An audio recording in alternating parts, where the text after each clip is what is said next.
niwaulize, mnasema tupange maandamano ama tupange kazi? Tupange maendeleo. Wale wa maendeleo nione kabisa kwa mkono, nione watu wa maendeleo. Sasa hawa watu wanatuletea ufala.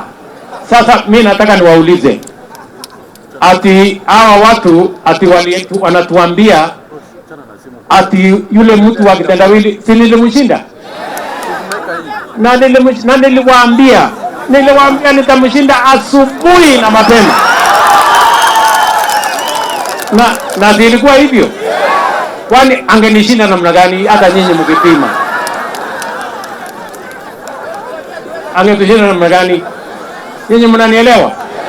Ati sasa anatuambia ati aliambiwa na mtu mwingine anaitwa whistleblower. Ati yeye ndiye alishinda. Sasa niwaulize, whistleblower ndio kupiga kura ama ni nyinyi ndio kupiga kura? Si nyinyi ndio mnaamua? Si mliamua? Na mambo ikaisha. Sasa tupange mambo ya kuendelea mbele. Pengine ule mtu wa whistleblower ameambia huyo jamaa ati ukiweka sufuria kichwa na ufanye maandamano ati bei ya chakula itapungua. Mimi nawauliza, vile ya kupunguza gharama ya maisha ni mkulima apate mbegu, apate mbolea, tuzalishe chakula ikiwe kingi, iletwe sokoni, bei ipungue. Nipange hiyo kazi ama mnasema tupange maandamano? Tupange kazi ama maandamano? Tupange kazi, sio? Ndio mambo iende mbele. Wangapi wanasema tupange kazi, nione kwa mkono?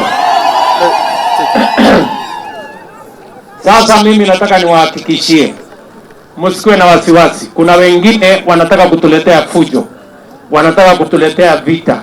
Mliona ile vita ilikuwa Nairobi juzi. Watu wanapiganishwa, watu wanahangaishwa, lakini mimi nataka niwahakikishie, Kenya hii itakuwa Kenya salama. Na tutahakikisha kwamba hakuna mtu ambaye yuko kinyume na sheria ya Kenya.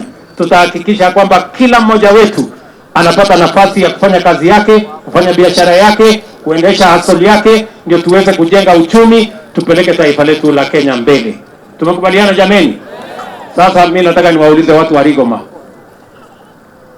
kama tunataka kupunguza njaa, si tupatie hao wakulima mbegu, tupatie mbolea, tuwasaidie pesa, watuzalishie chakula, ndio gharama ya chakula ipungue? Wewe ukibeba sufuria uweke juu ya kichwa ati unaenda maandamano, bei ya chakula itapungua? Sasa hawa watu wanatuletea ufala.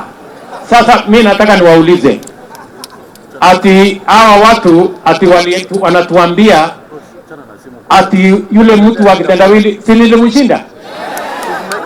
Na niliwaambia nitamshinda asubuhi na mapema. Na zilikuwa hivyo. Kwani angenishinda namna gani hata nyinyi mkipima? Angetushinda namna gani? Nyinyi mnanielewa?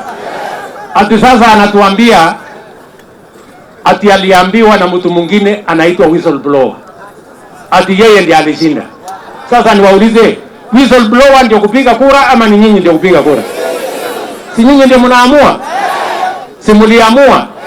Na mambo ikaisha. Sasa tupange mambo ya kuendelea mbele ama ni aje? Sasa mimi nataka niwaambie yule jamaa rafiki yangu, please, wewe wacha kujisumbua na maandamano. Jipange 2027. Na siku hiyo nitakuwa nimejipanga zaidi. Sasa